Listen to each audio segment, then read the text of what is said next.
लोकशाहीचा बुलंद आवाज, रिपब्लिकन वार्ता महाराष्ट्र.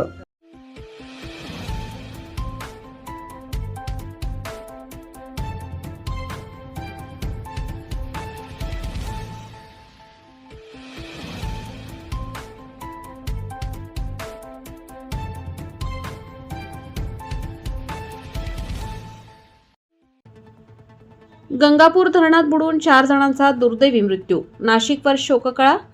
पुरुषोत्तम महिन्यात नातेवाईकांकडे आलेल्या 4 युवकांचा पाण्यात बुडून अंत, बचाव कार्य निष्फळ. नाशिकमधील गंगापूर धरण परिसरात घडलेल्या दुर्दैवी घटनेत 4 युवकांचा पाण्यात बुडून मृत्यू झाला.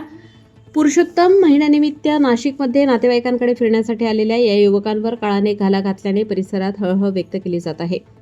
मिळालेल्या माहितीनुसार गंगापूर धरण परिसरात फिरण्यासाठी गेलेल्या 4 युवकांचा पाण्याचा अंदाज न आल्याने बुडून मृत्यू झाला. घटनेची माहिती मिळताच नाशिक पोलिसांसह बचाव पथकाने तातडीने घटनास्थळी धाव घेत शोध व बचाव मोहीम राबवली. मात्र अथक प्रयत्न करूनही चौघांनाही जिवंत वाचवण्यात यश आले नाही. या दुर्घटनेत मृत्यू झालेल्यांची नावे पुढील प्रमाणे आहेत. मयुरी पवन जाधव वय 22 वर्ष, गणेश सुरेश गोतर्णे वय 16 वर्ष, निखिल मच्छिंद्र गोतर्णे वय 15 वर्ष, साहिल मनोहर गोतर्णे वय 16 वर्ष. घटनेनंतर पोलिसांनी पंचनामा करून 4ही मृतदेह शवविच्छेदनासाठी शासकीय रुग्णालयात पाठवले आहेत. या प्रकरणी पुढील तपास सुरू असून या दुर्दैवी घटनेमुळे मृतांच्या कुटुंबियांवर दुःखाचा डोंगर कोसळला आहे.